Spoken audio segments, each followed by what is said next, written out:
లోతట్టు ప్రాంతాల ప్రజలకు ఎలాంటి ఇబ్బందులు రాకూడదనే ఉద్దేశంతో మాజీ మంత్రి ఎమ్మెల్యే హరీష్ రావు సూచనలతో సిద్దిపేట కోమటి చెరువు నాలాలో పూడికతీత పనులు చేపట్టామని సిద్దిపేట మున్సిపల్ చైర్పర్సన్ మంజుల రాజనర్సు కమిషనర్ అశ్రిత్ కుమార్ అన్నారు. సిద్దిపేట జిల్లా కేంద్రంలోని ఎన్సాన్పల్లి రోడ్డు నాలా వద్ద పూడికతీత చెత్త తొలగింపు పనులను మున్సిపల్ పాలకవర్గ సభ్యులతో కలిసి చైర్పర్సన్ మంజుల రాజనర్సు కొబ్బరికాయ కొట్టి ప్రారంభించారు. ఈ సందర్భంగా వారు మీడియాతో మాట్లాడారు. నాలాలో పేరుకుపోయిన గుర్రపు డెక్క, చెత్త చెదారాలతో ప్రజలు ఇబ్బంది పడకూడదని పూడిక తొలగింపు పనులు చేపట్టామన్నారు. వచ్చే వర్షాకాలం దృష్ట్యా ప్రజలకు వరద నీటితో ఇబ్బందులు తలెత్తకూడదని మాజీ మంత్రి హరీష్ రావు నాలాలను శుభ్రపరచాలని సూచించినట్టు తెలిపారు. ఆయన సూచనల మేరకు ఎన్సాన్పల్లి రోడ్లో పనులు ప్రారంభించామని, ఇక్కడి నుండి నర్సాపూర్ చెరువు వరకు నాలాను హిటాచీ సాయంతో పూర్తిగా శుభ్రపరుస్తామని తెలిపారు. సిద్దిపేట పట్టణంలో ఎవరికైనా వరద నీటితో ప్రమాదం ఉన్నట్లయితే మున్సిపల్ కార్యాలయంలో సమాచారం ఇవ్వాలని తెలిపారు. ఈ కార్యక్రమంలో municipal vice chairman Jangati Kanakaraju, councillor Vinod Goud, Aravind Reddy, నాయకులు శ్రీకాంత్ గౌడ్, రాజు పలువురు పాల్గొన్నారు.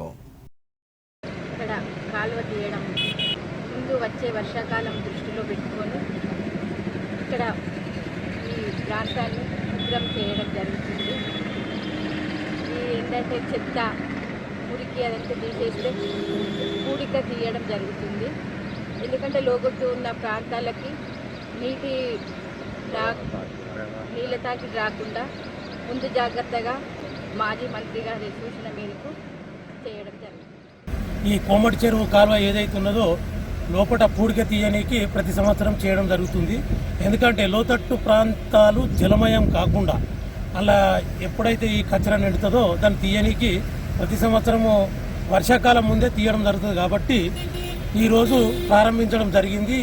ఇటాచి ద్వారా ప్రజల సౌకర్యార్థం ఎప్పుడు మేము కౌన్సిలర్ అందుబాటులో ఉంటాం కాబట్టి ఇక్కడనే కాకుండా ఇంకా ఎలాంటి ఇబ్బందులు వచ్చినా కూడా కమిషనర్ గారికి కానీ కౌన్సిలర్కి కానీ ఇతర సిబ్బందికి ఎవరికి ఫోన్ చేసినా కూడా మేము అందుబాటులో ఉండి ప్రజలకు మేలు చేస్తామని చెప్పి కోరుకుంటూ, ప్రజలు ఎవరైతే ఉన్నారో మీ టీవీ ద్వారా చెప్తున్నాము, ఎలాంటి ఇబ్బందులు ఉన్నా కూడా మా కౌన్సిలర్లకు తెలియపరచగలరని కోరుచున్నాం.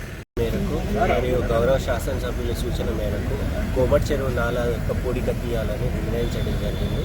కౌన్సిల్ సహకారంతో కౌన్సిల్, ప్రభుత్వము అందరి సూచనల మేరకు ఈ ఏదైతే వచ్చే వర్షాకాలం దృష్ట్యా ప్రవాహ తాకిడి ఉండొద్దన్న ఉద్దేశంతో, లోతట్టు ప్రాంతాలు జలమయం కావద్దన్న స్ఫూర్తితో, ఈ ప్రజలకి అసౌకర్యం కలగొద్దన్న ఒక సంకల్పంతో ఈ కోమటి చెరువు నాలా ఏదైతే ఉందో దాంట్లో పూడిక తీస్తే నీళ్లు ప్రవాహం సాఫీగా సాగుతుందన్న ఉద్దేశంతో పూడిక తీయడం జరుగుతుంది. ఈ పూడిక పనులు ఈరోజు ప్రారంభించినందుకు మా కౌన్సిల్కి మరియు శాసనసభ్యులకి మరియు ప్రభుత్వానికి